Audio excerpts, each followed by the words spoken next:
اٹھو میری دنیا کے غریبوں کو جگا دو، کاخ امرا کے محلات سجا دو، میں ناخوش و بیزار ہوں غریب و غربا سے، میرے لیے ایک عالیشان بنگلہ دو بنا دو۔ السلام علیکم ورحمۃ اللہ وبرکاتہ۔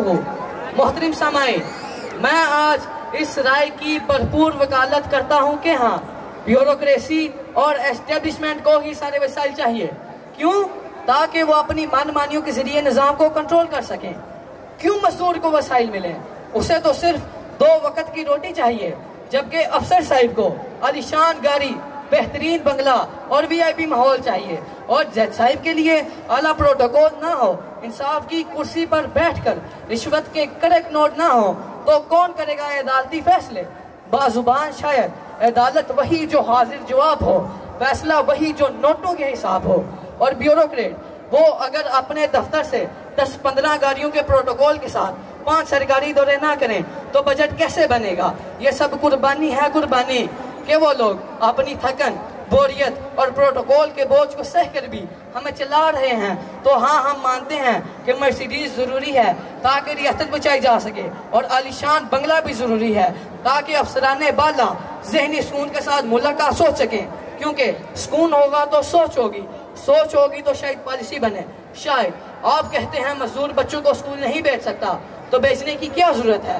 اگر مزدور کا بچہ پڑھ گیا تو وہ کل کو نوکری مانگے گا، سوال کرے گا، سسٹم کو چیلنج کرے گا۔ نہیں، ہمیں ایک ایسا نظام چاہیے جہاں مزدور مزدور ہی رہے اور افسر افسر ہی رہے، تاکہ نظام قائم رہے۔ تبدیلی سے تو انقلاب آ جاتا ہے، اور انقلاب میں مراد خطرے میں پڑ جاتی ہیں۔ اقبال نے کہا تھا، اے جرم ضعیفی کی سزا مر گئے مفاجات، اور ہم نے اس کو پالیسی بنا لیا۔ طاقتور ہو تو ناز اٹھیں گے، کمزور ہو تو قطار میں لگ کر مر جانا تمہارا مقدر۔ سامعین محترم، اگر بیوروکریسی، اسٹیبلشمنٹ اور عدلیہ کی کرپشن اور سریعام رشوت کو روک دیا جائے تو ان کا VIP نظام کیسے چلے گا؟ اور اگر کرپشن نہ ہو تو اوپر سے نیچے تک جو نظام چل رہا ہے وہ زنگ آلود ہو جائے گا، اور ہم سب ایک عادلانہ معاشرے میں جا بسیں گے۔ اور یہ تو بہت بورنگ بات ہے، تو آئیے ہم سب مل کر اس بات کا عہد کریں کہ وسائل کا رخ وہی رہے جہاں طاقت و اقتدار ہو، تاکہ سسٹم ایسا ہی چلتا رہے جیسا پچھلے 75 سالوں سے چل رہا ہے۔ جو حاکم ہیں انہیں اور اختیار دو، جو محکوم ہیں انہیں انتظار دو، جو ظلم ہے اسی کو چلاؤ، کہیں عدل آ جائے تو شور مچاؤ۔ رشوت زندہ باد، پاکستان پائندہ باد۔